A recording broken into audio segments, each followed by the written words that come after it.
direct, c'est parti. Donc, dernier rendez-vous pour la saison 1 du Tolapso Show. Vanessa, bonsoir. Mais bonsoir, mon cher Olivier, et bonsoir à Yann, bonsoir à Manu, et bonsoir à Nicolas et à leurs invités. Alors, est-ce que le déconfinement, c'est collapse? On pourrait se poser la question aussi. Non, enfin, on va peut-être y répondre, c'est peut-être Manu qui mènera la danse, mais c'est fatigant, et c'est stressant et c'est inédit. Et puis du coup, c'est un bon test de notre propre résilience. Après, dire que c'est collapse, non. Enfin, on en reparlera aussi avec Vincent pendant l'émission. Ou pas, d'ailleurs, je ne sais pas. On lance le top générique, Olivier? Tout de suite. Et voilà.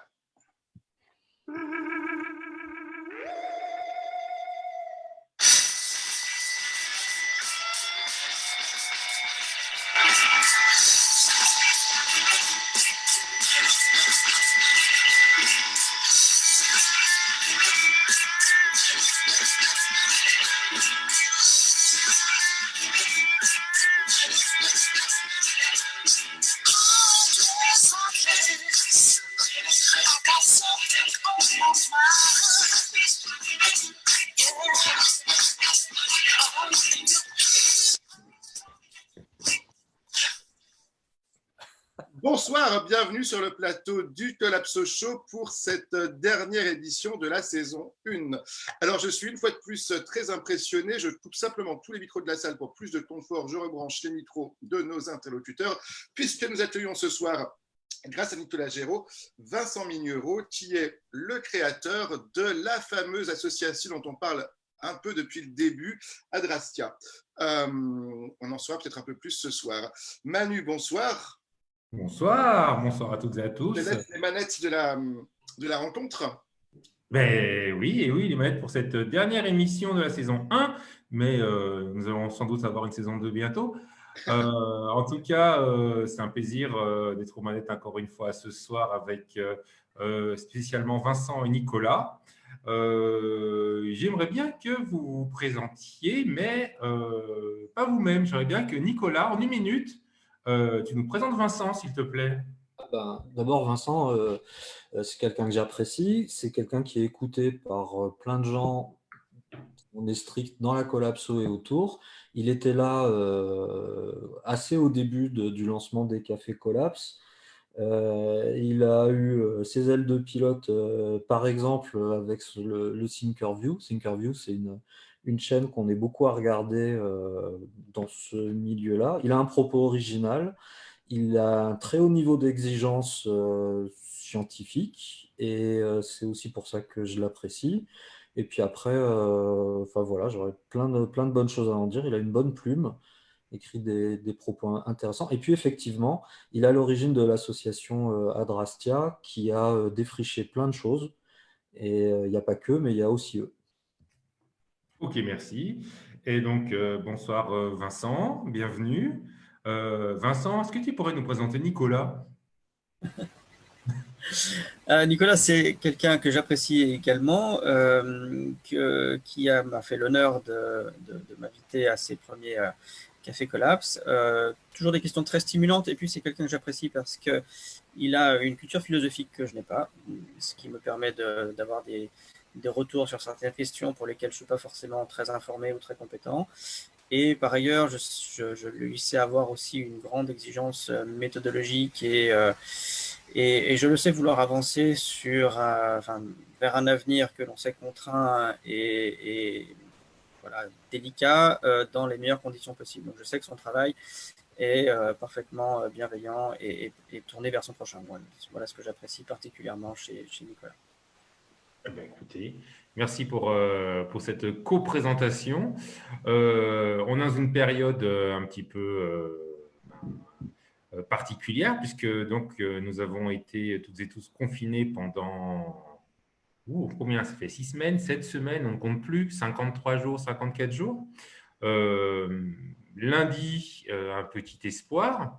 Moi, ma première question, j'aimerais que vous échangiez là-dessus. Est-ce que, mine de rien, c'est vraiment un espoir l'avenir proche.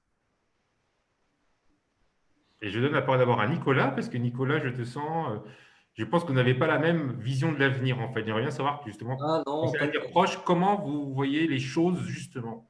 Alors là, je spécule, c'est mal, mais on va tout de suite purger ça. Je pense qu'on peut être assez convergent avec Vincent pour le coup là-dessus, parce que il y a voilà, il y a des mots qu'on apprécie plus ou moins, il y a des mots qu'on s'épiège. Et alors pour le coup, espoir, moi je l'aime pas trop ce mot-là. Il y a un bon petit bouquin qui s'appelle Le paradoxe de Fermi. Le titre est un peu intimidant, mais en fait c'est une nouvelle de science-fiction qui raconte ce qui se passe dans un monde collapsé, cliché. Et ça dit un truc intéressant, c'est à un moment donné, il dit tant qu'il y a de la vie, il y a de l'espoir, et finalement il réinterprète le propos de ce livre, c'est que le héros réinterprète cette phrase un petit peu banale, tant qu'il y a de la vie, il y a de l'espoir, en se disant, mais en fait, oui, finalement, le propre de la vie, c'est de se nourrir d'un substrat d'espoir, des fois déraisonnable, ou en tout cas pas bien rationnel. Et alors, du coup, ça donne une justification à la trajectoire du héros dans cette anticipation sans aller jusque-là, parce que clairement, ça n'est pas un effondrement techniquement qu'on a vécu à travers ce collapse, on en avait parlé à la première émission, mais ça a bien des caractéristiques d'un premier effritement, ou en tout cas d'un test de résilience pour notre société. Euh, en tout cas, il ne faudrait pas nourrir des espoirs déplacés. Et le dialogue qui a eu, enfin le dialogue qui a été répercuté entre Macron et notre Premier ministre,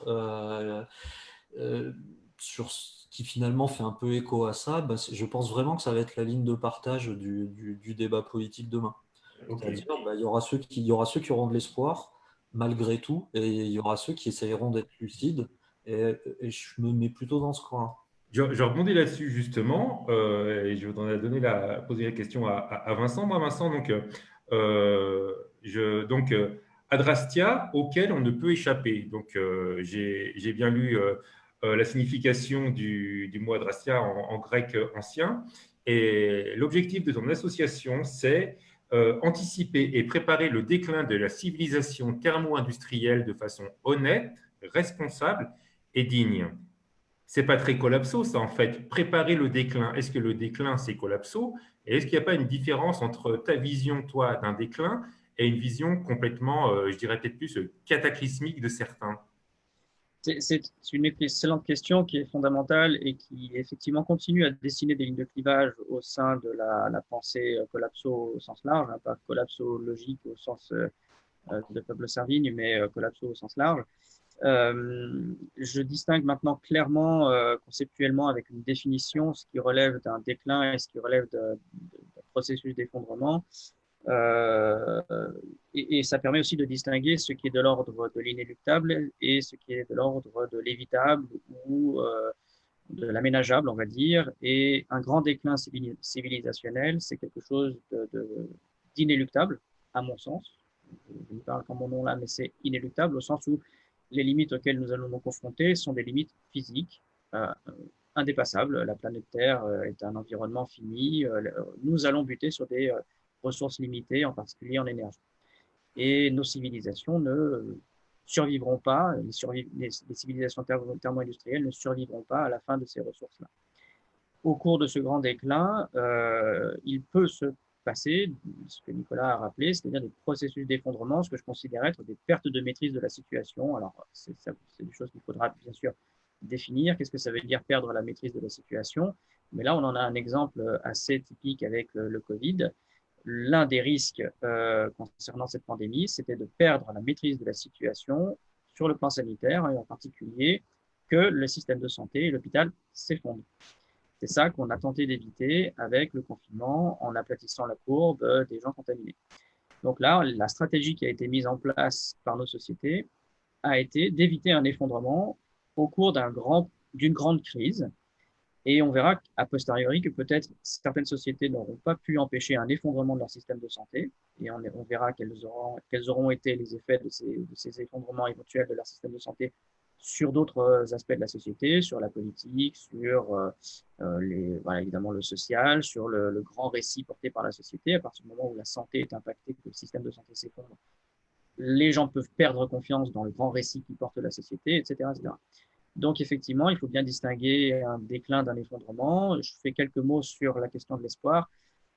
L'espoir, c'est quelque chose auquel nous n'adhérons pas vraiment. Enfin, bon, les discussions ont toujours cours, hein, bien sûr, mais au sein de Drashtia, c'est un terme qui presque engage. C'est un petit peu comme parler de solution. Voilà. On a presque un gage quand on utilise le terme solution au sein d'Adrastia. J'avais écrit un texte il y a quelques années, au tout début de mon investissement sur la question, qui s'appelait L'espoir, ce nouvel obscurantisme, qui rejoint l'illustration que vient de faire Nicolas sur cette question. Il est possible que l'espoir, ce soit quelque chose qui permette de maintenir des illusions là où le réel ferme les portes, ce qui devient un processus totalement contre-productif, c'est-à-dire qu'on maintient l'illusion qu'on pourrait, par exemple, toujours croître, alors que matériellement, le monde ne le permet plus, ce qui augmente les risques de tomber d'encore plus haut. Donc l'espoir devient autotoxique dans certaines situations où on est déjà exposé à des limites physiques. Ok, d'accord. Je vois qu'Anaël est en train de dessiner. Merci Anaël d'être encore là d'ailleurs. Je crois qu'on ne t'a pas présenté tout à l'heure.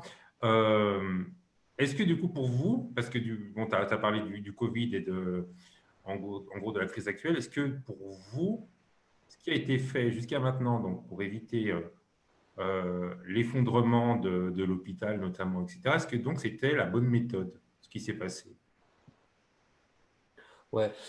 En fait, il y a plusieurs niveaux de réponse. Alors, la semaine dernière, Éric Piolle rappelait que c'est de la gestion de crise et donc c'est très difficile, en particulier in itineris, de donner un satisfecit à une méthode qui a été utilisée.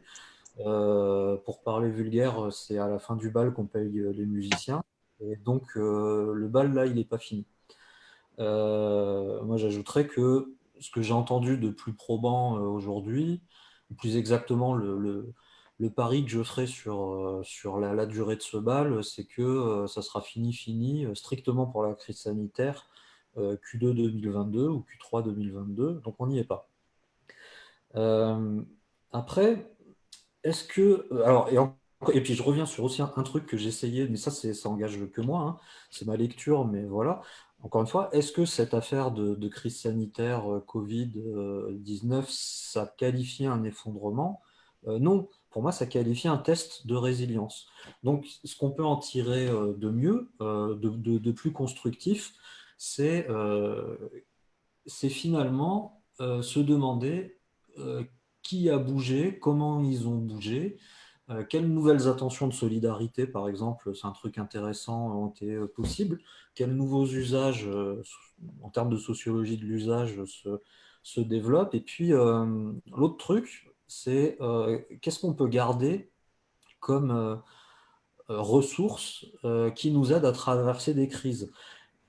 Par exemple, Internet, qu'on est tous en train d'utiliser maintenant, c'est clairement avéré être quelque chose d'utile et qui pourtant n'est pas éminemment dans une logique de décroissance choisie. Un jour, je ferai un papier là-dessus. Bon, voilà. Mais passons. Donc, ça pour dire quoi que, enfin, moi, si tu veux, j'ai du mal à considérer que ce qu'on vit, ça participe à un effondrement. C'est juste un petit amuse-gueule local. Après, Vincent a proposé une définition qui est implacable sur on va dire, sur le moyen long terme. D'autres gens qui pensent ces notions d'effritement ou d'effondrement ont proposé des définitions complémentaires. Et finalement, j'en garde juste une autre et puis je passe la parole à Vincent.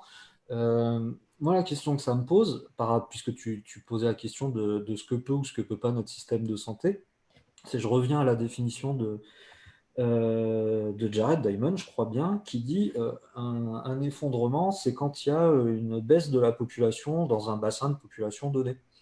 Et son bouquin Effondrement était basé là-dessus. Moi, je dirais qu'on n'en est pas là. En revanche, d'où on vient, Eh ben, ces dernières années, on a observé un tassement de l'espérance de vie à la naissance en France. Pourquoi? Parce que d'abord, on est aux limites de la sophistication et de ce que permet notre système de santé, premièrement. Deuxièmement, parce qu'on a un mode de vie délétère qui fait que notre espérance de vie à la naissance, non seulement elle stagne, mais elle régresse même légèrement, alors qu'on pourrait penser qu'on aurait le droit d'avoir l'inverse vu le montant des investissements qu'on fait dans notre système de santé. Et ben, à quoi est-ce qu'on s'attend demain? C'est là qu'on voit le tuilage entre l'effondrement et ces effritements. Eh ben, en fait, c'est plutôt ça. Donc moi, ce qui m'intéresse, à travers ce qu'on vient de renifler, c'est ce phénomène enfin, le rappel de ce phénomène d'érosion de ce que c'est la qualité et la quantité de la vie qui nous est proposée dans notre culture. Et puis, deux, le test acide de notre capacité, de la qualité de notre résilience, qui en l'occurrence est super médiocre. Et Vincent, tu veux compléter là-dessus, sur le Covid notamment? Sur ma première question tout à l'heure, est-ce que c'était la bonne méthode? Non, franchement, c'est beaucoup trop tôt pour avoir du recul sur cette situation-là. La question est posée est éminemment politique en plus, chose de laquelle pour l'instant je me tiens le plus loin possible. Et voilà, on est encore au cœur de l'histoire là, et on aura du recul sur les événements que dans beaucoup de mois. Je vois dans la conversation de groupe qu'Antoine Bach a posé une question centrale après Cédric, qui est comment envisager une quelconque action sans une forme d'espoir. Et Antoine précise qu'il peut y avoir des espoirs lucides qui sont porteurs, qui sont moteurs pour l'action. Et je les rejoins. Bien sûr, les espoirs naïfs sont parfaitement toxiques. Moi, je n'en ai plus en fait sur le plan comment dire, d'éviter ce grand déclin. Je n'y crois pas du tout. La seule part d'espoir que je pourrais conserver, donc je revendique quand même le mot, mais peut-être que c'est une forme d'espérance, ce n'est pas tout à fait la même définition chez moi. L'espoir que je pourrais conserver, c'est que tout cela se passe au mieux sur un critère spécifique qui est celui du conflit. Alors, je suis quelqu'un de plutôt très carré, très rationnel et très flambant dans mes diagnostics, mais j'ai une part d'utopie sans doute en arrière-plan qui me permet quand même de tenir debout et de me lever le matin. C'est que dans cet avenir contraint que nous allons vivre, nous ne soyons pas dans un schéma d'ailleurs très fortement construit par nos cultures, qui est un schéma éminemment conflictuel, revanchard, violent. Ce schéma-là n'est d'ailleurs pas forcément parfaitement vérifié par l'histoire des grandes civilisations qui se sont effondrées. Elles ont traversé des moments critiques, des moments de conflit, des moments de guerre, des moments dramatiques. Mais globalement, d'abord, les grands déclins, ça prend des décennies, voire des siècles pour les civilisations complexes. Donc, il faut imaginer que le grand déclin, pour nous, ce sera aussi plusieurs décennies, avec des ruptures. Comme Nicolas le précisait, on est là en phase test face à une possible rupture. Est-ce que ça va devenir une rupture? On n'espère pas. Édouard Philippe parle d'un écroulement. La question se pose vraiment, mais est-ce qu'on va réussir à éviter la rupture? C'est là la définition que je propose, c'est qu'on peut éviter certaines formes de rupture en s'adaptant au mieux.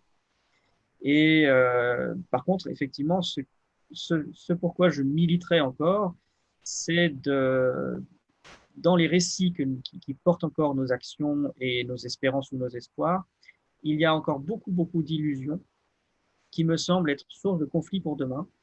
Il y a des illusions d'une part et des invisibilisations d'autre part qui m'inquiètent plus encore.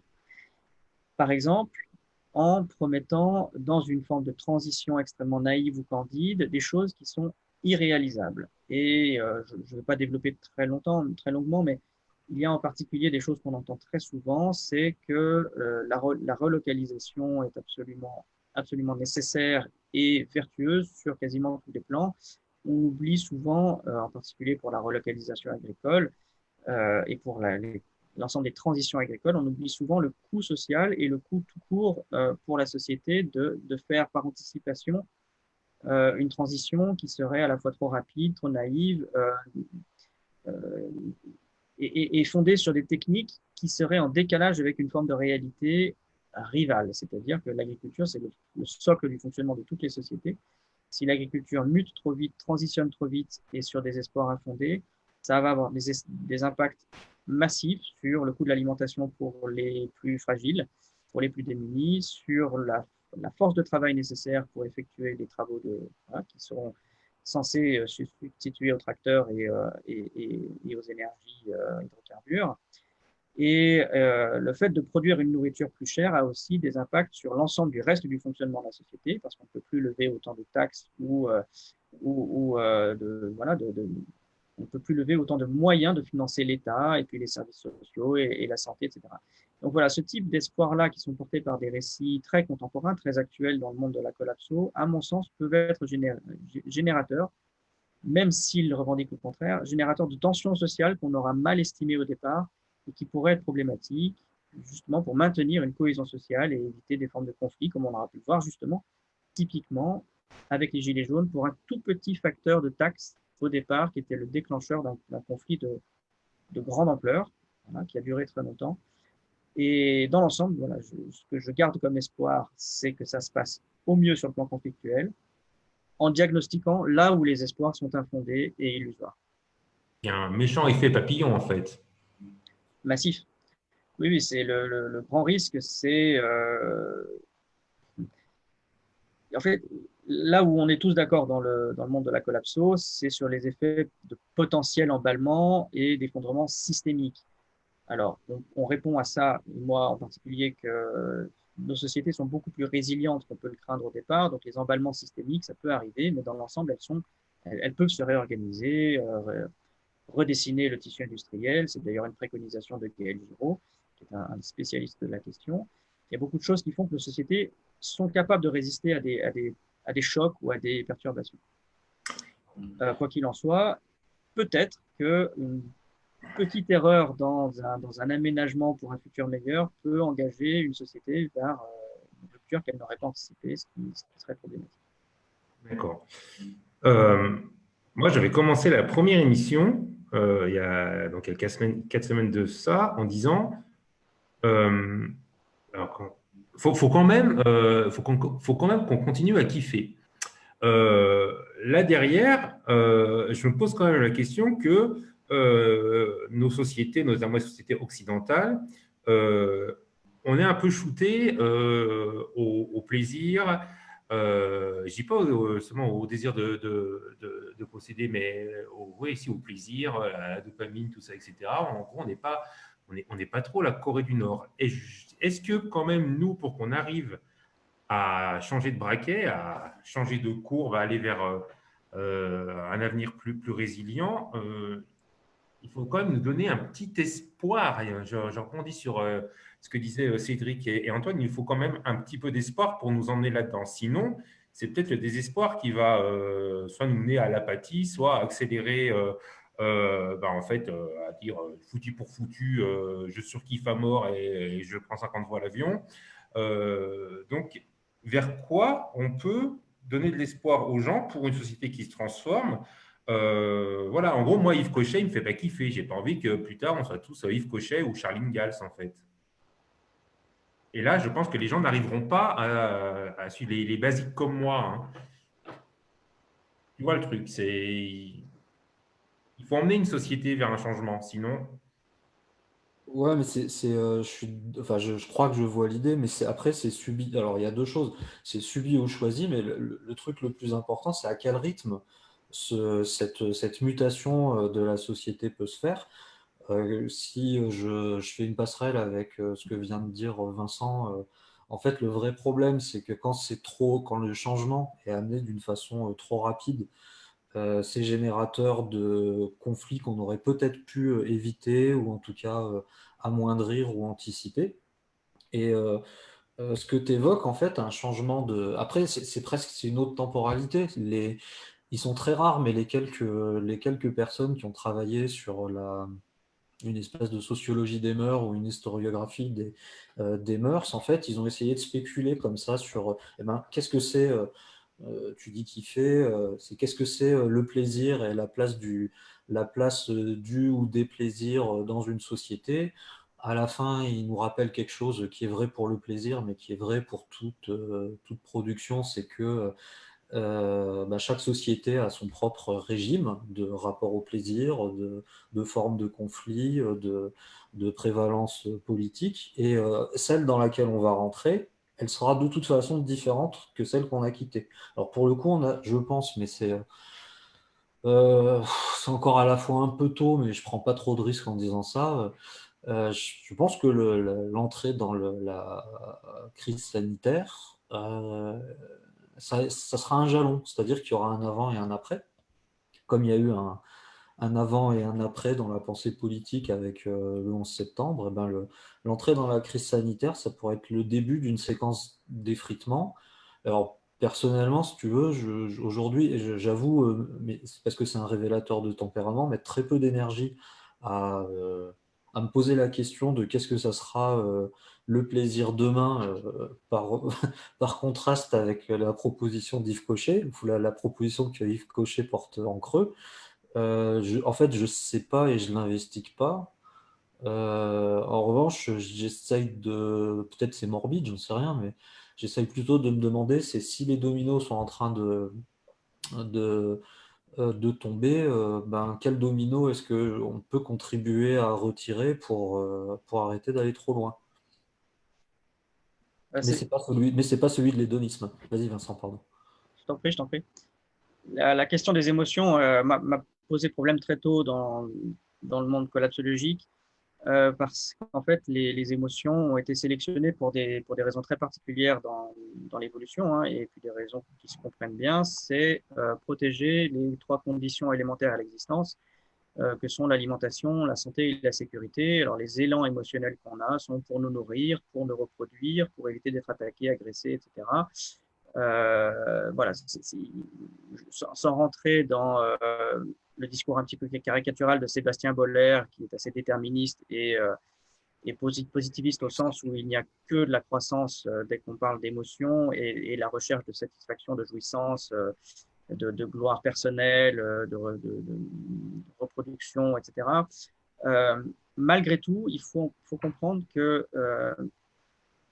intrinsèquement, l'émotion, biologiquement, au fond de nous, ça sert à deux choses. Ça sert à protéger l'homéostasie, c'est-à-dire à ne pas changer, à maintenir l'état du corps, l'équilibre du corps et l'équilibre des relations au sens large. Et quand ça sert à changer les choses, c'est là où on a un plus gros problème, c'est que quand ça sert à changer les choses, les émotions, elles sont attirées par ce qui s'appelle une équilibration majorante, c'est-à-dire conserver l'équilibre en augmentant la potentialité de maintenir cet équilibre dans les meilleures conditions possibles à chaque fois qu'on change l'équilibre. Et nos corps, nos esprits, nos intellects, nos émotions ne sont pas faites, ou bien mal, pour faire des équilibrations minorantes. Et en fait, dans l'évolution, les équilibrations minorantes, elles sont faites par la contrainte, c'est-à-dire que les individus, les êtres vivants ou les pensées, les concepts qui ne sont plus opérationnels dans un monde qui se réduit en potentialité, en capacité, la seule réponse, c'est qu'elles disparaissent, en fait. Ou alors, elles se réforment en perdant de la qualité, de l'information, de la complexité, comme Diamond le dit, comme Tainter le dit. Voilà, c'est ça. L'adaptation à la négativité, c'est forcément, quelque part, perdre quelque chose. Il n'y a pas d'autre façon de s'adapter à un contexte avec moins d'énergie et moins de ressources que de perdre quelque chose quelque part. Et du coup, on a un problème parce que d'un côté, on aimerait indexer nos choix et nos perspectives d'adaptation avec nos émotions, on aimerait se servir de ça, et en même temps, elles ne sont pas faites pour nous attirer vers quelque chose qui va nous faire perdre quelque part des avantages ou même des choses qui ne sont pas de grands avantages, mais on a naturellement une forme d'aversion à la perte. On a beaucoup plus de satisfaction à gagner un tout petit peu et on a énormément de pertes, enfin de souffrance à perdre des éléments autour de nous. Ça, l'aversion à la perte, c'est ce qui bloque beaucoup d'élan très positif et enthousiasmant de transition, parce qu'à chaque fois qu'on va perdre quelque chose, la déception va être immense et va démotiver d'autant plus qu'on n'aura pas le retour de satisfaction émotionnelle suite à cet élan qu'on aurait espéré positif. Donc, je suis comme vous, j'aimerais bien suivre mes élans de plaisir, hein, comme tu le disais tout à l'heure, pour mieux m'adapter à la société de demain. Il est possible que ceux qui finalement résisteront le mieux aux épreuves et les traverseront le mieux, ce seront ceux qui auront compris que les émotions, ben, c'est utile, mais qu'il faut quand même plutôt viser des choses qui acceptent la contrainte et la frustration. L'autre problème que nous avons, c'est que nous sommes des sociétés très peu tolérantes à la frustration. Et voilà, donc si on indexe tous nos comportements futurs à nos émotions, on est plutôt mal équipé. Et il va falloir un petit peu utiliser la raison pour que la raison impose de couper certaines branches de notre système ou certaines parties de notre système qui sont voilà, trop complexes, trop coûteuses, trop consommatrices d'énergie, pour qu'avec la raison et les émotions, on arrive à trouver une voie plus vertueuse. Et il y a plusieurs spectateurs, spectatrices qui posent des questions. Il y a Cédric qui nous parle de Philippe Meuret et l'Homo Festivus. C'est vrai que cette création d'Homo Festivus, à partir des années 70, je crois, on était éduqués comme j'ai dit tout à l'heure, à kiffer, etc. etc. Du coup, si on n'y va pas franco, si on n'a pas cette culture, comme c'était écrit, notamment cette volonté peut-être de renoncer à des biens ou à des envies de manière politique, notamment en s'organisant différemment, est-ce qu'on ne va pas nous l'imposer? Moi, j'ai une petite peur aussi de la montée du fascisme bien pensant, en disant on va faire ça, c'est pour vous. C'est pour votre bien, et on va acheter des drones, c'est pour votre bien, etc., etc. À chaque fois qu'on a eu quand même des crises, je crois, enfin très souvent, le fascisme est arrivé après 29, il y a eu les nazis, etc., etc. Comment contrer ça aussi? J'ai vraiment une angoisse, une peur de cette montée, ce retour du fascisme porté par le peuple parce qu'incapable de voir autre chose. J'aurais plein de réponses, mais je veux pas toujours répondre en premier. Vincent, si tu veux y aller. Ouais, allez-y. Non, je vais faire très court, mais c'est précisément pour cette raison-là que j'ai craint très tôt le travail très focalisé sur les émotions dans le monde de la collapso, parce qu'en instrumentalisant les émotions, on peut très bien manipuler tout un peuple pour le faire tomber dans un régime absolument autotoxique, du coup, pour gérer un avenir dans les meilleures conditions. Et je parlais tout à l'heure de la combinaison entre ce que nous avons comme matériel émotionnel d'un côté et la raison, et je vois dans le chat que justement, il y a des possibilités de gérer une contrainte quelle qu'elle soit avec des choix politiques, en particulier des choix politiques qui sont capables de punir les tricheurs, ce qui permet de fédérer ceux qui ont des bons comportements contre ceux qui trichent, et ça permet d'orienter les comportements globaux et de faire des choix sociétaux qui sont préférables plutôt que d'autres. Donc, oui, la grande crainte, c'est l'instrumentalisation des émotions en contexte de crise où les peuples sont fragilisés. Donc, il faut se méfier du seul traitement émotionnel de la question et combiner avec un traitement politique et rationnel, raisonnable, de toutes ces questions-là. Je confirme ce que je lis dans le chat et la question que tu viens de poser. Ma très grande crainte que je partage avec toi est celle de la dérive des pouvoirs qu'on observe déjà dans certaines parties du monde. Donc, j'ai la même crainte que toi. Nicolas? Ouais. Alors, j'ai essayé d'être super synthétique parce que l'invité, c'est Vincent. Premièrement, le débat que j'adorerais avoir avec Vincent, qu'on aura peut-être un autre jour, c'est qu'est-ce qui s'est passé avec justement la place qu'on a mis, Vincent, tu parlais des émotions, mais aussi des imaginaires et de cette revendication avec laquelle je ne suis pas du tout à l'aise d'inféoder des nouveaux imaginaires dans la collapso en réponse aux perspectives sombres de l'effondrement. C'est pas maintenant qu'on traite ça. Il y aurait encore d'autres choses, d'autres débats, mais je ne les aborde pas là. Et je vais marquer le point Godwin de la soirée en essayant de développer quelque chose autour de finalement ce que tu en trouves, Manu, sur qu'est-ce qui se passe quand on a une société qui est comme ça, menacée dans son mode de vie et dans la souffrance, comme l'a été l'Allemagne de Weimar. Des historiens récents, je pense en particulier, alors je sais plus, mais je sais qu'ils sont très copains, je sais plus si c'est Christian Ingrao ou si c'est Johann Chapoutot. Ils nous ont rappelé plein de choses, ils ont fait des monographies de ce que vivaient les Allemands de cette époque, et en particulier des grands nazis convaincus. Et dans les choses qu'ils ont rappelées, ils ont pas oublié, ils ont mis le doigt sur ce que vivaient non pas des nazis et des gens qui étaient au front, mais des Allemands ordinaires dans l'empreinte, alors non seulement dans l'empreinte imaginaire fabriquée par la propagande qui est largement l'invention de Goebbels, hein, en tout cas dans sa forme moderne, mais aussi dans son action sociale.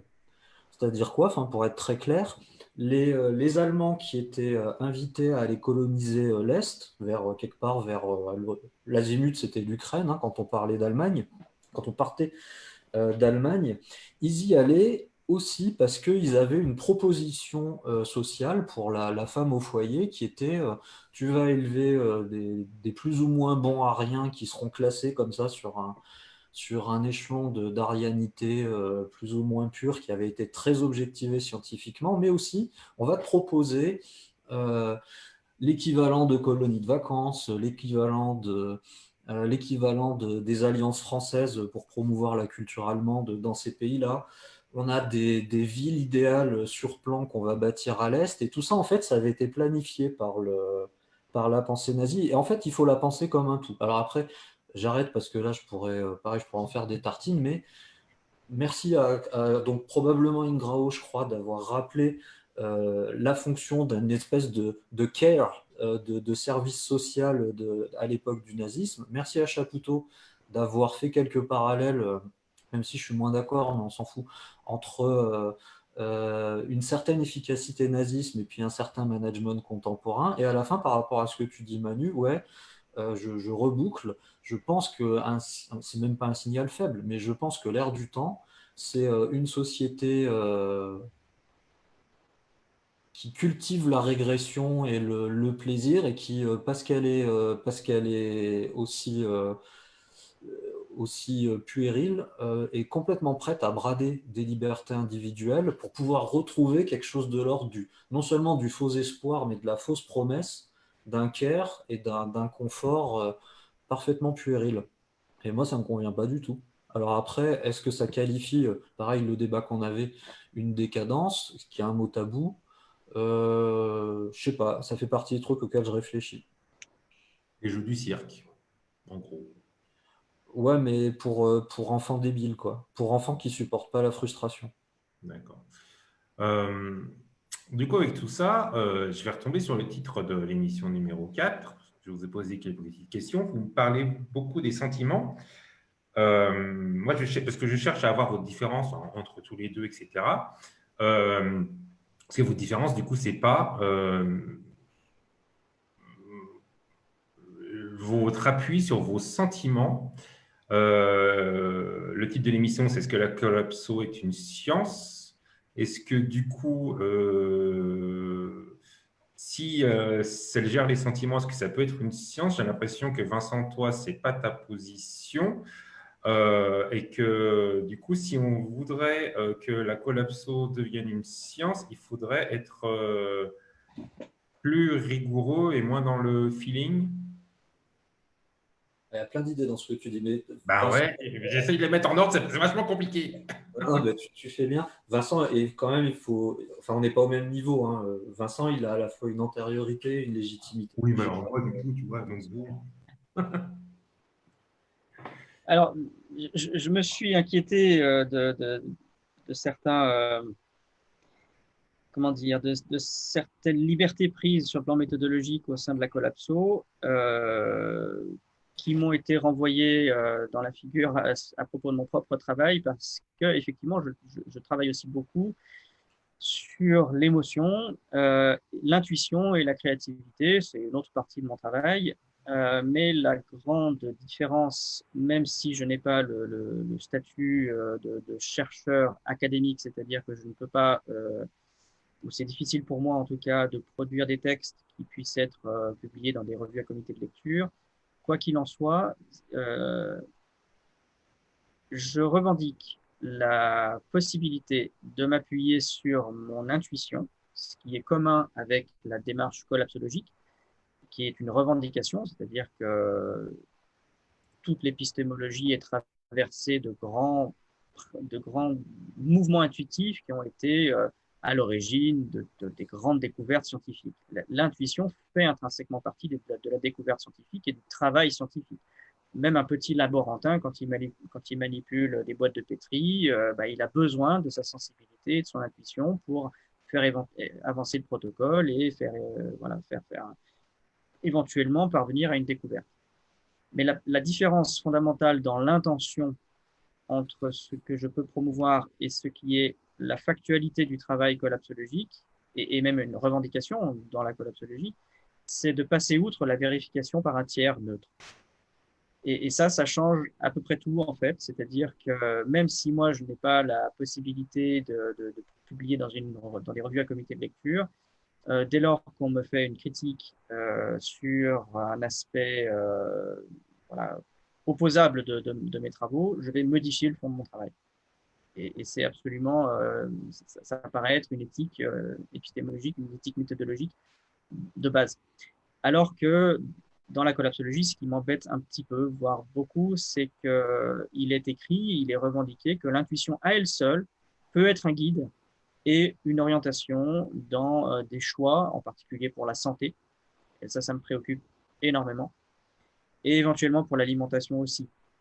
Et ça n'est pas pour moi acceptable si on veut bâtir un édifice scientifique autour de la recherche sur le risque de l'effondrement et du coup comment trouver les trajectoires d'adaptation les meilleures possibles au cœur de cette recherche sur le risque d'effondrement. Donc voilà ce que je peux dire, c'est que je ne rejette absolument jamais ni l'émotion, ni le sentiment, ni l'intuition. Simplement, je ne peux pas me fier moi-même sur mes propres intuitions pour trouver la meilleure voie possible pour l'adaptation de moi-même déjà et du collectif autour de moi, de la communauté et de mes pairs et de mes proches. C'est la grande différence peut-être qu'on peut voir entre mes travaux et la collapsologie. Et ça, c'est dicté par qui dans la collapso, du coup? Aujourd'hui, la définition de la collapso est encore celle-ci, à moins que je ne me trompe parce que je ne suis pas allé sur le site depuis un petit moment. Mais la collapsologie est une discipline d'étude du risque d'effondrement fondée sur la raison et l'intuition, sans précision et sans cadre pour expliquer comment l'intuition est utilisée. Et quand on lit les travaux historiques de la collapsologie, l'intuition n'est jamais précisée et elle est même considérée comme un guide en tant que tel. Voilà, c'est l'actualité des échanges que j'ai encore eus avec Pablo ces derniers mois. Et puis, c'est aussi l'univers qu'on peut lire dans Yggdrasil, qui est une extension de la collapsologie, un magazine qui est diffusé par Pablo Servigne, et je n'ai plus le nom du co-directeur de ce magazine. Mais on y lit des choses qui m'embarrassent, moi, sur le plan méthodologique et sur le plan de la préconisation pour son prochain. Et ces choses-là sont fondées sur le principe intuitif. Ok. Ouais. Vas-y. Alors, moi, si tu veux, d'abord, je suis plus récent que Vincent dans ce débat. Ce que j'essaye de faire en fait, j'ai une revendication super paradoxale, enfin ambivalente en tout cas. D'un côté, j'aimerais vraiment que alors, je pense que la collapsologie, c'est un bon marketing d'une idée ou d'une intention, et que en fait, ça a ouvert une brèche, un espace dans le débat public qui fait que voilà, ça a marqué. Il y avait des tas de gens qui réfléchissaient à ces thématiques-là avant, mais collapsologie, ça a fait basculer dans autre chose, et du coup, c'était utile pour finalement provoquer, enfin, je pense que ça a été utile pour provoquer une accélération du débat un peu à marche forcée. Je suis d'accord, quand on a un haut niveau, comme Vincent, un haut niveau d'exigence scientifique, méthodologique, ça peut déjà gêner un petit peu cette provocation. C'était vraiment littéralement une provocation. Alors, moi, je dis chiche. C'est-à-dire, ma position, et ça s'engage que moi, je dis, ok, chiche, il y aurait un logos à construire autour de ces enjeux d'effondrement que intuitivement, au moins intuitivement, effectivement, plein de gens ressentent. Donc, on va essayer de rationaliser ce qui peut l'être. Et effectivement, je pense qu'on peut faire cohabiter un logos, un discours de raison et des histoires. je pense que c'est utile. En bon nietzschéen, je dirais que Nietzsche, il avait, enfin, pardon de me cacher derrière un grand ancêtre, hein, mais il avait aussi ce rapport à la science où finalement, quelque part, la science est toujours suspecte tu vois, d'embarquer quelque chose aussi de l'ordre de ta subjectivité. La façon dont tu fabriques la science, la façon dont tu poses les sujets, c'est jamais complètement pur. Bon, moi je pense ça aussi, c'est-à-dire que je ne crois pas, à quelques exceptions près, ultra marginales, que la science puisse être complètement objective. Et pour autant, j'essaye de faire le moins mal possible. Et pour faire le moins mal possible par rapport à cet objet d'étude singulier, puisqu'on ne peut pas mettre le monde dans une éprouvette et qu'on ne peut pas simuler différentes modalités d'effondrement et comment limiter ces effondrements, aujourd'hui, il y a, pour aller très vite, en fait, on a deux mots-clés qui me semblent, enfin, que j'essaye d'amener dans le débat collapso. C'est les approches bayésiennes probabilistes d'un côté et donc, en fait, c'est dire, bah voilà, c'est peut-être pas vraiment objectivable, c'est peut-être pas bien mathématisable, mais bon, déjà, on essaye de mettre un indice de probabilité derrière ce qu'on raconte, et tant pis si on se trompe. Et là-dessus, pour le coup, je vais diverger avec plein de mes copains collapso, qui soient plus ou moins dans la veine de Vincent, ou qui soient même dans des veines très intuitives, parce que c'est comme ça, moi, aujourd'hui, ce que je vous racontais, je pense que quand tu vas chez un médecin, quand bien même il ne peut pas poser un diagnostic complètement certain, à un moment donné, il t'a fait une batterie d'examens, il regarde les résultats et il va te dire, ben, je pense que ça ressemble plutôt à telle pathologie ou plutôt à telle autre.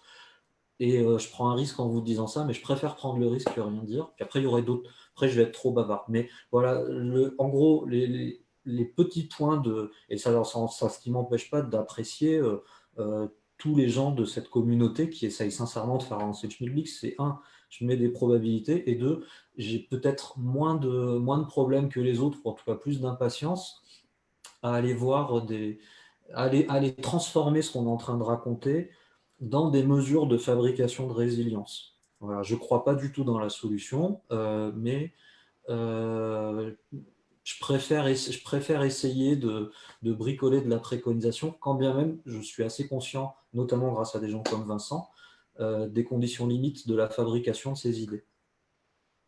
Donc, Collapso Vincent nous voulait fait peut-être. montrer une rigueur scientifique, mais plus qu'un mouvement philosophique, en fait, c'est un mouvement politique qui aussi est arrivé à mettre à l'agenda politique mondial ces thématiques. Vincent voulait peut-être Pardon, rebondir. Vincent, je ne t'ai pas Mais entendu. non, mais c'est bien parce que ça rejoint ce que tu dis là. Je ne jette pas la pierre à la collapsologie, hein. Il faut être honnête et loyal, c'est-à-dire que je reconnais, comme Nicolas le précisait, que la collapsologie a eu le talent de faire parler de ce sujet-là à grande échelle et de le faire connaître à beaucoup de monde. Euh, Peut-être justement que c'est parce qu'elle utilisait une forme de liberté autour de la méthodologie qui rendait l'objet plus accessible, plus intuitivement appropriable, plus émotionnellement saisissable, et que le grand public, au-delà des purs et durs rationalistes, pouvait se saisir de quelque chose qui n'était pas facile, qui était émotionnellement lourd, etc., etc. Donc, je reconnais ça. Je reconnais même que les biais que je peux critiquer ont été favorables à obtenir une plus grande audience. Et donc, je jette d'autant moins la pierre à la collapsologie que je peux retrouver ces mêmes procédés dans d'autres grands récits qui existent dans le monde de l'écologie. Euh, je, je suis assez critique, voire extrêmement critique, de cette invention absolument non scientifique qui est la suivante. C'est celle de il est possible de protéger l'environnement pour l'humanité. Et ça, c'est une construction qui n'a absolument aucun étayage scientifique.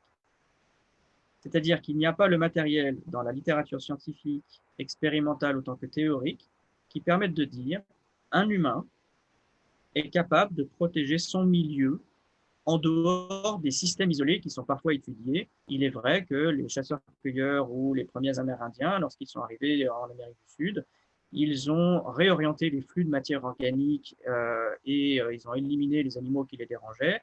et ils ont cultivé un immense jardin, et il est vrai qu'ils ont agrandé les sols et ils ont augmenté la rentabilité, ou pas la rentabilité, mais la productivité des sols en matière organique. C'est factuellement vrai.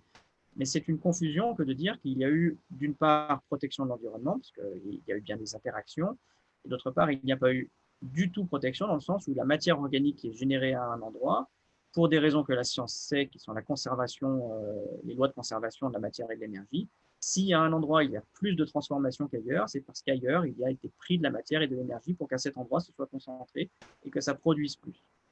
Donc, il y a eu une forme de construction d'un récit très positiviste et très occidental de toute puissance qui décide dans le monde de l'écologie, et ben non seulement nous allons rendre compatible la croissance et la protection de l'environnement au nom du développement durable, mais en plus, on va gagner sur tous les plans et on va continuer à ouvrir le monde alors qu'on consomme des hydrocarbures. Et ça, c'est un présupposé qui est totalement, je vais même jusqu'à dire qu'il est irrationnel, et il se présente sous l'aspect d'un présupposé scientifique. Et c'est ça qui est parfaitement trompeur pour le grand public, c'est qu'on entend dans les discours écologiques, et l'écologie scientifique autant que politique, la science dit l'humanité peut protéger son environnement, donc on peut prendre des décisions. Et là, je vais aller un petit peu plus loin dans le diagnostic. Aujourd'hui encore, ces derniers jours, sont sortis des programmes politiques autour du risque d'effondrement, qui, à peu près tous, sinon tous, écrivent qu'il est possible de régénérer le milieu. Mais là encore, on n'a pas le matériel scientifique pour dire l'humanité est capable de régénérer son milieu. Et son milieu, c'est la planète Terre. Hein. Ce n'est pas un environnement où on fait pousser plus de choses en ayant pris de la matière organique ailleurs et en ayant travaillé la Terre avec soit des outils mécaniques, soit la force humaine. Donc, ce que je voulais dire par là, c'est que je jette d'autant moins la pierre à la collapsologie seule que les présupposés qui sont fondés sur des raisonnements à rebours percolent et sont présents dans à peu près toute l'écologie et sont, à mon sens, ce qui a mis en échec toute l'écologie depuis qu'elle s'est construite à partir de la deuxième moitié du XXe siècle. Aujourd'hui, on constate l'échec. Donc, ce que j'essaye de faire, c'est de remonter les causalités de cet échec. Et peut-être que nous avons écouté des récits qui ont eu autant de succès qu'ils étaient accompagnés en leur sein d'éléments extrêmement rassurants et très occidentalo-compatibles, c'est-à-dire on va y arriver parce qu'on est tout puissant, on peut transformer le milieu, on peut même protéger le monde. Et c'est pareil c'est peut-être pareil dans la collapsologie. On va peut-être présupposer que non seulement on va pas s'effondrer, ou alors on va s'effondrer dans de bonnes conditions parce que nous on est capable de régénérer le milieu. Et c'est très problématique parce qu'en même temps ça fait parler du sujet et ça le rend accessible au plus grand nombre, et en même temps ça maintient des illusions qui vont faire s'effondrer des gens. Aujourd'hui, après 6 ou 7 ans d'écoute des transitionneurs, de ceux qui ont justement beaucoup entendu que la solution était la résilience locale, la petite communauté autonome, le fait de quitter la ville, d'apprendre la permaculture, etc. Aujourd'hui, les échecs sont tellement nombreux, tellement massifs, avec des effondrements personnels, des effondrements familiaux, qu'il est désormais extrêmement important de réformer les préconisations du passé pour ne pas redonner des préconisations qui feraient prendre des décisions vraiment délétères pour le monde de demain. Donc voilà, ce que je voulais dire, c'est que je n'attaque pas la collapsologie en soi, l'ensemble de mon travail, et c'est plutôt de diagnostiquer là où on s'illusionne encore, ce qui va faire souffrir des personnes et peut-être potentiellement générer encore du conflit, alors qu'il faut absolument éviter tout ça. Antoine Bach écrivait « La collapsologie pose des questions qui viennent percuter les idées politiques. Ça n'en fait pas un mouvement politique pour autant. » J'aurais envie de dire à Antoine, mais pourquoi pas? Pourquoi pas? Il est 22h, je vais prendre une question décalée parce qu'on est à 22h. Tu parles peut-être que dans la collapsologie, on cultive cette idée de toute puissance et qu'on va y arriver parce qu'on est tout puissant, etc. C'est un peu ça que tu as dit. Encore l'histoire on est super costaud et on va y arriver parce que voilà. Comment dire ça? C'est pour ça qu'il y a beaucoup de garçons dans la collapsologie. Sur les 4 semaines qu'on a fait, il y a quand même eu beaucoup de mecs et Et je me pose la question du genrage de la collapso. Est-ce que c'est parce que c'est encore une histoire de ouais, on est les plus forts et que du coup, c'est quand même très mec? C'est mon côté un petit peu PD sociologue, je suis désolé. Ben, figure-toi qu'il y avait un. Alors d'abord, merci Olivier, on a la permission de déborder un petit peu et c'est passionnant. Enfin, moi, je suis toujours ravi, sans flagornerie, je suis toujours ravi d'échanger avec vous et avec, en particulier avec Vincent. Et là, juste enfin, pour que ça soit très clair, connaissant un peu Vincent, il fait que survoler le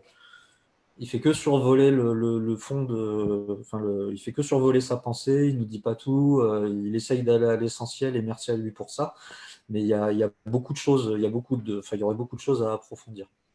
Alors, pour répondre à ta question, Manu, il y a quelques temps, il y a une question un peu comme ça qui a été posée dans je sais plus quel groupe Collapso, et j'étais amusé de voir dans le fil de réponse, en gros, il y a eu une bonne trentaine de noms de femmes contributrices enfin de femmes contributrices au débat collapsologique. Donc peut-être que c'est pas celle qu'on voit tout à fait en premier dans le top 3 ou dans le top 5, mais il y en a. En proportion d'autres débats scientifiques, j'aurais même tendance à dire qu'il y en a plutôt plus. Et puis après, dans le public, alors là, très clairement, si tu viens un jour, Manu, et si surtout si on peut les réouvrir bientôt, j'espère, je touche du bois et de la peau de singe, dans un café collapse, tu verras que c'est essentiellement des hommes, oui. Moi, j'ai pas plus d'explications que ça. En tout cas, j'ai fermé la porte à personne. Voilà. Moi, je suis très embarrassé par cette question-là. La seule réponse que j'ai, c'est que la collapsologie ne réinvente pas l'arrière-plan social et l'héritage de ce déséquilibre-là qui n'est pas, qui est le même en sciences, en politique et dans tous les champs. Je sais que Antoine Bach est très sensible à ces questions et le déplore autant que moi. Euh, je n'ai pas de réponse qui irait jusqu'à dire c'est parce qu'on est dans le dogme de la toute-puissance et de la virilité absolue qu'on rejoue ça aussi dans la collapsologie. Je pense que c'est plus profond que ça et beaucoup plus ancien, voire archaïque au sens de construction largement millénaire d'un schéma sociétal qu'il va être d'autant plus difficile de réformer qu'il est ancien et profondément ancré en nous. Euh, et on peut le déplorer en essayant tous de chercher des pistes. Voilà, je suis aussi désemparé que vous tous et vous toutes. Et chercher des pistes, ce qu'on a fait, notamment avec un café collapse qui était consacré, avec toutes les réserves qu'on peut avoir par ailleurs à ça, mais c'est pas grave, c'est intéressant, à l'écoféminisme. Ok. Ok. Olivier, tu veux poser ta question? Mais j'ai un petit peu honte parce que ma question était vraiment très naïve et un peu idiote. En fait, j'aime bien la question idiote. Du coup, je disais, est-ce qu'il y a des antennes de la collapsologie sur d'autres continents, on va dire, en Afrique, en Asie, je ne sais pas, ou est-ce que c'est un mouvement qui reste plutôt dirigé par une pensée occidentale parce qu'elle est confrontée peut-être d'une autre manière à ce type de problème. Et d'ailleurs, ma question idiote se cache est-ce qu'il y a une communauté collapse mondiale au sens où comment est-ce qu'on intègre une vision mondiale est-ce que c'est au contact de toute cette population? Excusez si ma question est un petit peu bête. Non, non, elle ne l'est pas. Vincent, C'est une question absolument légitime. Il y a, semble-t-il, quelque chose de singulier qui se joue en francophonie, particulièrement, au point que des personnes qui s'inquiètent des mêmes choses que nous, qu'elles soient allemandes, suédoises, norvégiennes, pardon, canadiennes, américaines, traduisent des textes francophones pour les faire circuler dans d'autres langues. Aux États-Unis, l'histoire de cette question-là est très connotée avec la construction de l'antinucléarisme, du risque d'effondrement suite à la guerre froide. Et donc, il y a une connotation survivaliste que je ne vous décris pas parce qu'elle est bien connue. Donc, il y a quelque chose de singulier qui se joue en Europe. Je n'ai pas le recul, en France même, je n'ai pas le recul, moi, pour faire un diagnostic historique de ça. Pourquoi c'est apparu en France? On pourrait aussi se poser la question de ce que Jean-Marc Jancovici rappelle souvent, c'est que la France, elle est elle semblerait être un pays qui culturellement gère bien l'adaptation sous contrainte, comme il dit, et que du coup, il y a cet héritage qui fait que c'est peut-être dans ce pays-là qu'est apparu un traitement particulier de la question des futures contraintes. Et au-delà de ça, pour les quelques contacts que j'ai en Afrique ou dans des pays qui sont déjà ou encore dans des situations bien plus problématiques que la nôtre ou dans des situations qui sont qualifiées de normales pour eux, mais en décalage par rapport à notre normalité à nous, quand ils nous entendent discuter, et je suis sûr que si on leur fait écouter nos échanges ce soir, ils vont tout simplement nous rire au nez en nous disant « vous vous inquiétez tout simplement de vivre comme nous ». Oui, c'est ça. Et ils auront raison. Donc, il faut absolument relativiser les inquiétudes qu'on a et les recontextualiser. Ça va, tout va très bien ici, hein. Et donc, les épreuves qu'on va traverser, eh ben, on va toujours intégrer justement dans nos émotions que beaucoup d'humains vivent déjà des choses bien plus difficiles que notre quotidien. Oui, au Népal, d'ailleurs, en ce moment, ils vivent la collapso comme une réalité depuis longtemps et de plus encore, vu qu'il n'y a plus de tourisme actuellement. Et là, il commence à y avoir des problèmes alimentaires pour les Népalais, quoi. Donc, effectivement, nous, à côté, c'est de la blague. Oui, ou au Venezuela. Enfin, moi, bon, j'ai essayé de gratter un peu la question de ce qui s'est passé ces dernières années au Venezuela. C'était passionnant. La Grèce, dans une certaine mesure. Pour ajouter un petit bonbon acidulé à ce que vient de dire Vincent, il me semble que quand même, on méconnaît une bonne part de la pensée écologique anglaise en particulier, pas juste de langue anglaise, mais anglaise. Et bon, pour être un peu taquin, je n'irai pas plus loin, mais je dirais que de temps en temps, je vois sortir des concepts qui ont l'air neufs en français, mais qui ont été habilement traduits, quoi. Et je crois voir d'où ils viennent, mais j'en dirai pas plus. Ça m'intéresse. Ouais, mais pas en public. Ok. Ok. Moi, j'aimerais bien peut-être laisser le micro à quelques personnes pour que justement Laetitia pose sa question. Justement, ça fait un petit peu, ça rééquilibre un petit peu les gens. Et puis après, je laisserai la parole pour la question compliquée à mon camarade Oleg totalement dégenré Antoine Bach pour sa question aussi. Mais j'aimerais bien commencer par Laetitia. Si tu veux prendre la parole, Laetitia. Ouais. Oui, on avait un petit peu la question l'autre jour sur justement qu'est-ce que la collapsologie et qu'est-ce que ça veut dire finalement. Et moi, dans ma perception du terme, c'était une étude des potentiels effondrements. Et d'où ma question, c'est finalement de la collapsologie bon, ces études-là, finalement, est-ce que c'est pas pour moi, c'est des études, c'est pas que de l'intuition, c'est aussi hyper dans ce que je peux lire, etc. Après, des choses assez factuelles, quoi. Mais peut-être que j'ai pas les mêmes sources ou j'ai pas les mêmes lectures que vous. Mais moi, c'est comme ça que j'envisage la collapsologie, plus comme une forme de science, effectivement, de comment est-ce qu'on pourrait en arriver à un effondrement à un moment ou à un autre. Mais pas tant sur la résolution du problème finalement. Pour moi, t'as vraiment bien compris. Et en tout cas, enfin, je vais pas me mettre cette couronne-là sur la tête, hein, c'est pas à moi de le dire, mais bon, voilà, regarde la programmation des cafés collapse, regarde Ah les oui, slides qu'on laisse. Il n'y a pas énormément de place. Quand on aborde la question de la spiritualité, c'est comme objet anthropologique et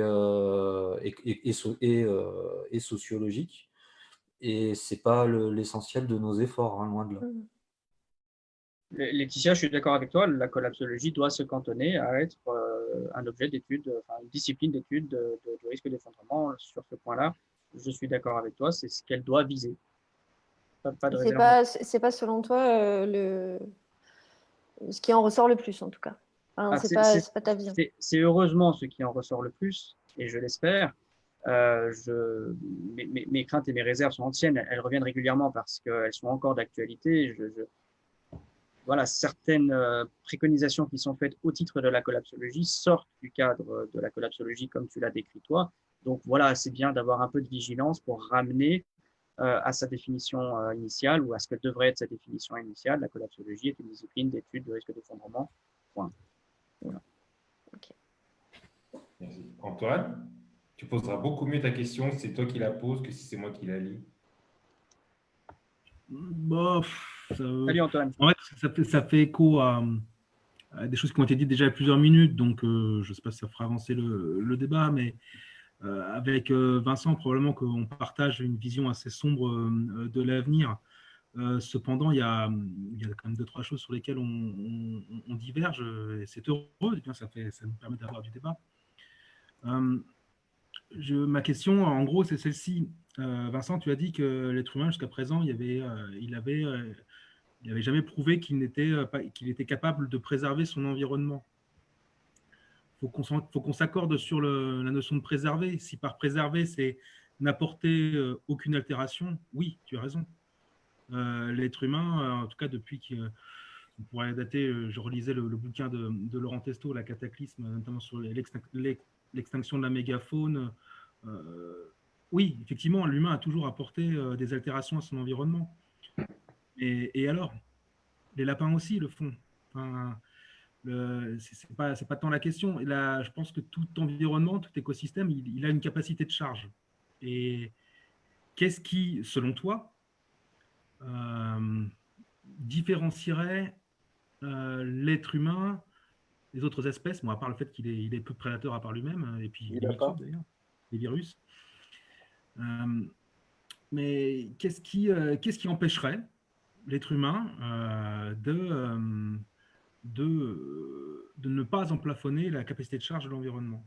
Est-ce qu'il y a quelque chose qui profondément l'empêche, selon toi?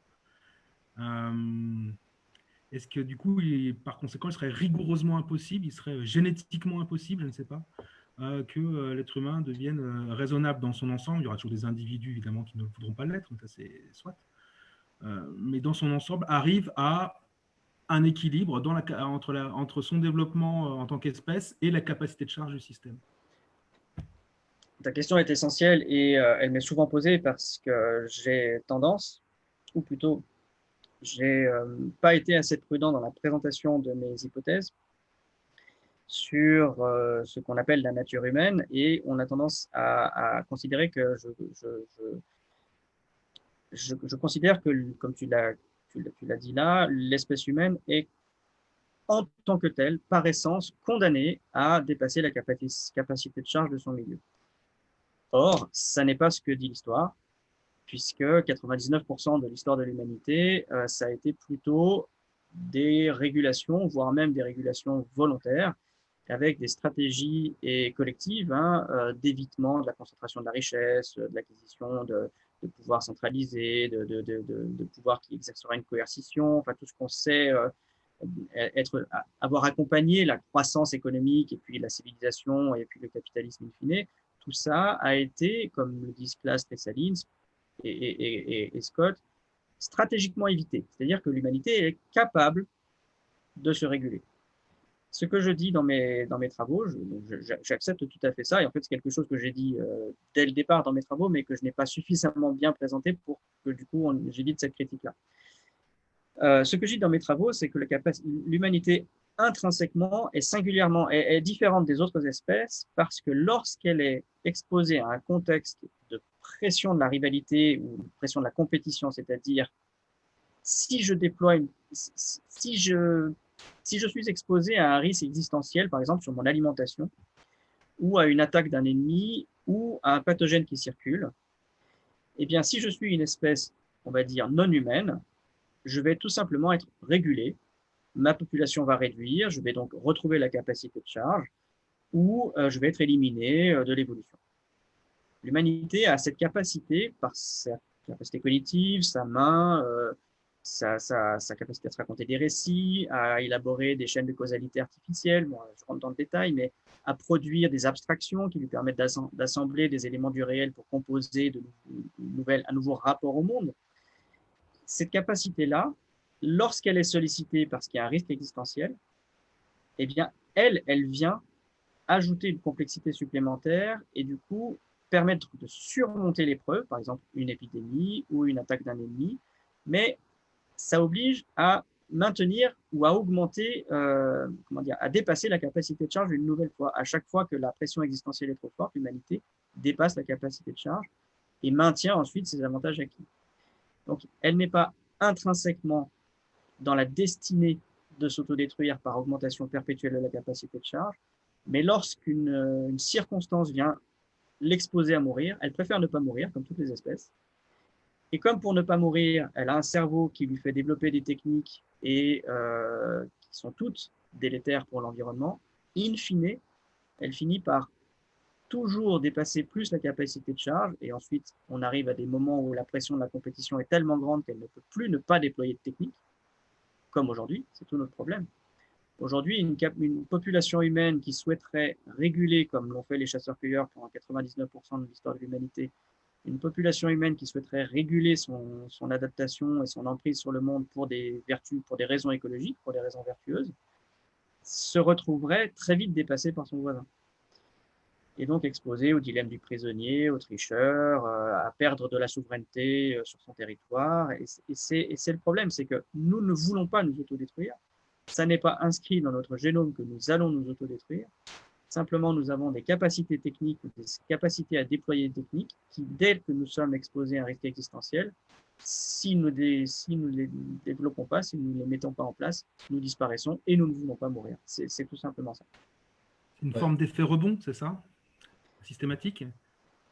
Effet rebond, je ne sais pas, c'est pas tout à fait le même concept, je ne crois pas. Disons que si tu veux, dans l'évolution, on est passé de la bactérie au dinosaure parce qu'à chaque fois que des organismes ont été confrontés à un risque existentiel et qu'ils ont pu développer des avantages comme une carapace, je ne sais pas moi, des pattes, des dents, etc., ils l'ont fait parce que c'était ce qui leur permettait de maintenir leur existence. Et l'évolution, c'est ça, une complexification parce que les rapports de rivalité entre les différentes espèces ont fait que voilà, tout ont gagné en compétences adaptatives.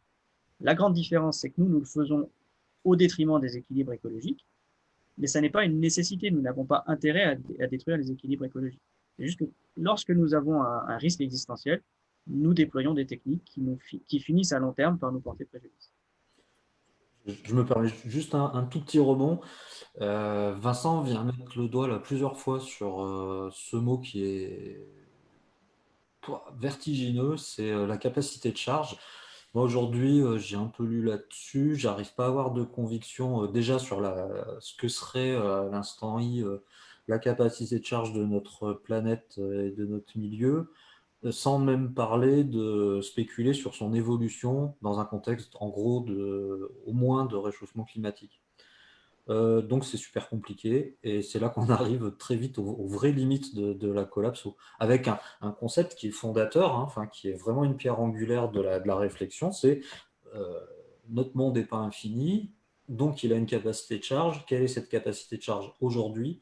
Je n'ai pas de réponse univoque, même dans un intervalle acceptable, tu vois, j'ai pas de réponse univoque à ça. Donc ça nous renvoie aussi à l'humilité, enfin très vite à l'humilité de ce qu'on essaye de faire. D'où, tant pis, je l'assume, mais une approche plus bayésienne. Il faut remercier Antoine pour son apport sur la capacité de charge. C'était dans sa question. Ouais. Merci Antoine. Je vais donner la parole à Cédric qui a posé beaucoup de questions. Cédric, si tu veux, Cédric de Boston. Il y a deux Cédric. Cédric de Boston, tu peux poser tes questions, tes remarques en live et puis après c'est Olivier qui reprend la main. Pas tellement une question, et merci de me donner la parole. Vincent, vous parliez tout à l'heure de la capacité de charge euh, et aussi de la capacité humaine de réponse. Moi, ce qui m'intéresserait un petit peu de discuter, c'est justement ça, cette capacité de réponse de l'être humain qui, à mon avis, historiquement, a souvent suivi des conflits ou des effondrements, encore une fois, entre guillemets. Euh, est-ce que c'est presque pas nécessaire, en fait, à l'espèce humaine de devoir être mise en face à ces problèmes pour vraiment avoir une réponse ou commencer à essayer de répondre à ces problèmes? C'est à moi que tu... Oui, pardon.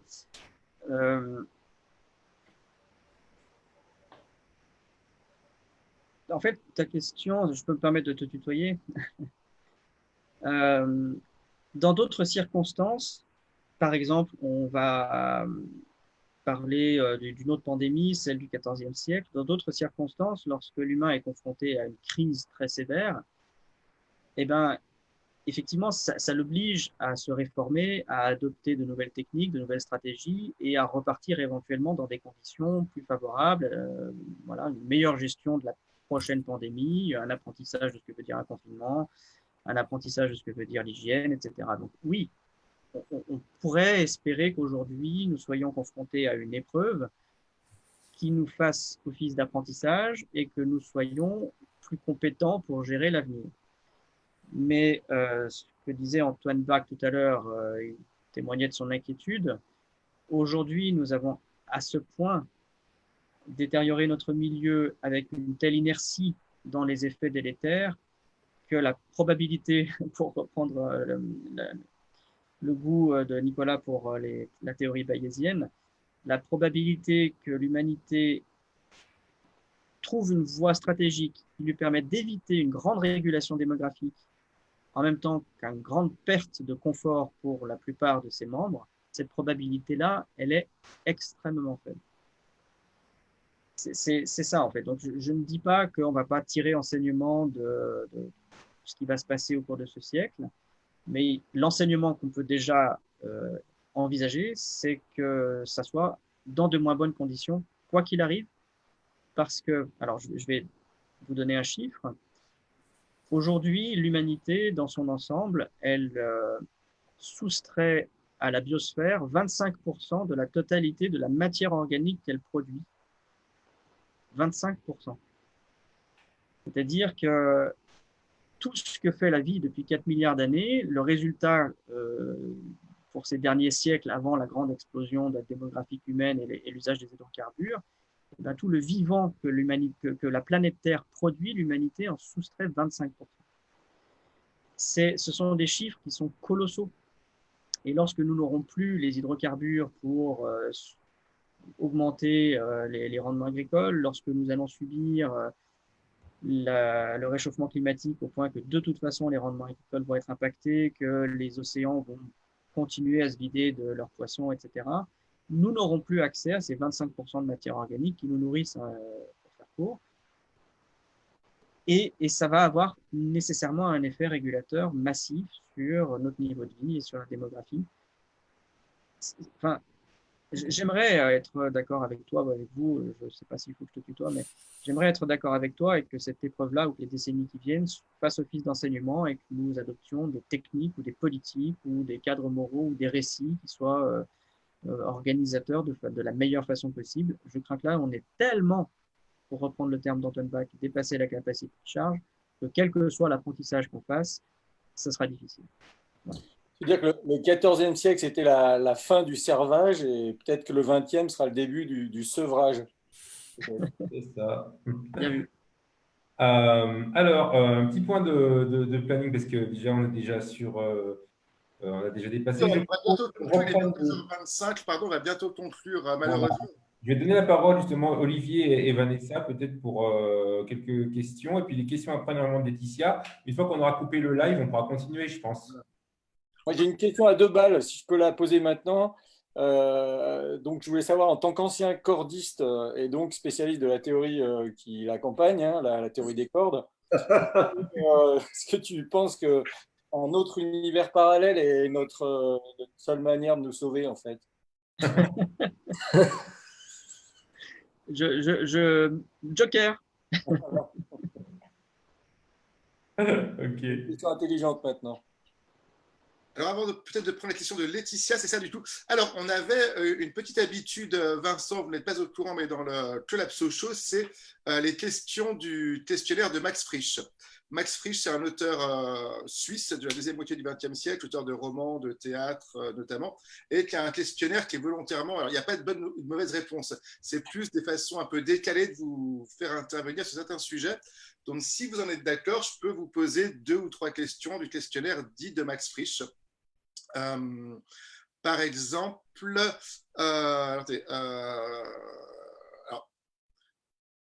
espérez-vous, étant donné la situation internationale, A, on a raison, B, on a un miracle, ou C, que les choses continuent comme jusqu'à présent? Qu'est-ce que vous espérez? Je suis favorable à l'exercice d'une raison raisonnable.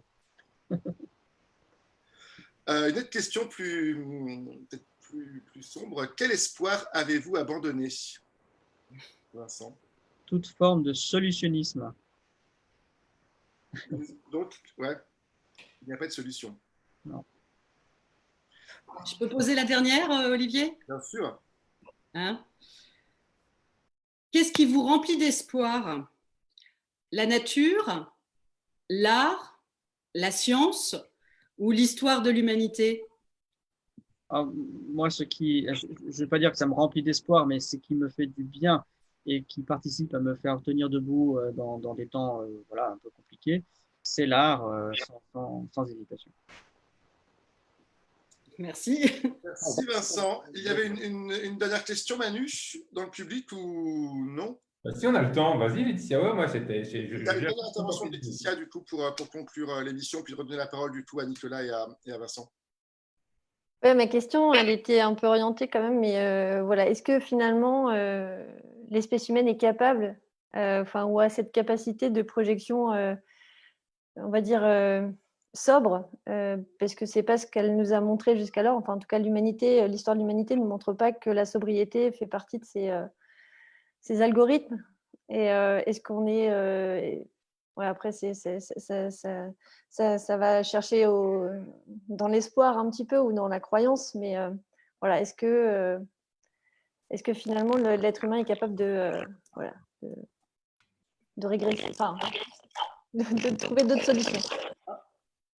Si la question c'est est-ce que l'humanité est capable d'être tempérée dans ses impacts environnementaux, j'ai dit oui, je le pense. Elle peut tempérer son emprise sur le milieu. Le problème, c'est que les circonstances ne rendent pas toujours cette tempérance possible.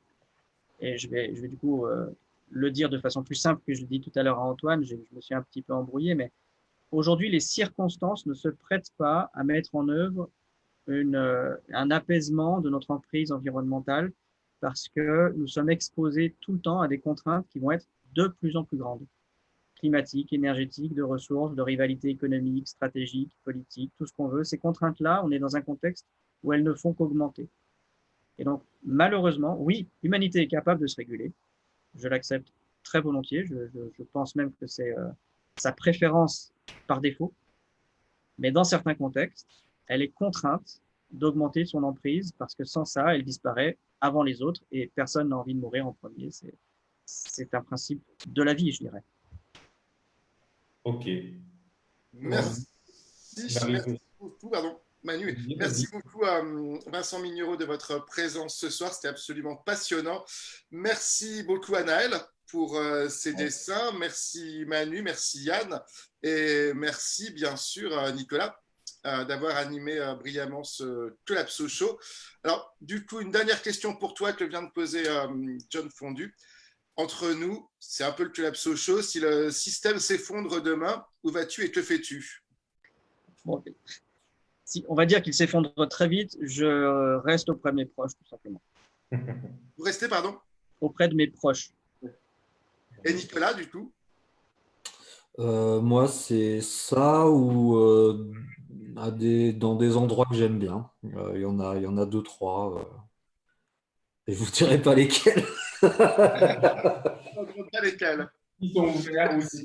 Là, ça s'est bien passé. C'est 4 ans. Merci pour ces 4 émissions. On te laisse le mot de la fin, du coup, parce que c'était chouette. Moi, j'en sais enfin un peu plus sur la collapsologie. Merci. Ah, c'est gentil, c'était un début. Moi, c'était plein de surprises et d'ajustements tactiques. C'est cool, j'aime bien. Et voilà, rendez-vous peut-être dans les cafés Collapse pour Bien sûr. les Grenoblois et les voisins demain. Peut-être, je sais pas, un truc à l'avenir. On a plein de Vous êtes trucs à plus faire. que 10 en général, j'ai l'impression quand même. Excuse-moi, je t'ai pas entendu. Vous êtes en général plus que 10 quand même, ça va être compliqué. Du coup, vous allez faire des sous-groupes par peut-être 10 ou parce qu'il y a beaucoup de monde au Café Collapse. Vous êtes plus nombreux que 10 personnes. Si on est Euh, limité à 10 personnes. ah ouais, non, mais on trouvera. On va s'adapter. Je rappelle que là, on est quand même 6 200 000 et que maintenant, on a tout Boston en plus qui nous écoute. Donc, on arrive largement à 12 millions. Merci beaucoup, Nicolas. J'envoie le générique. Merci à toutes et à tous. Et on peut continuer à discuter dans le studio ensuite.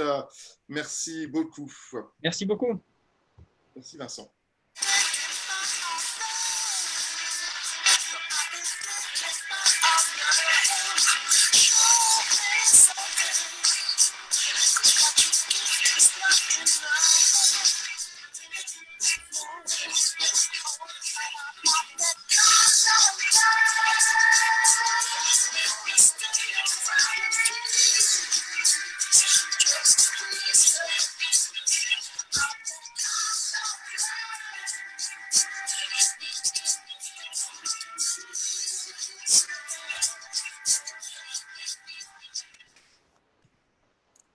Il faut qu'on s'améliore sur le son. Hein.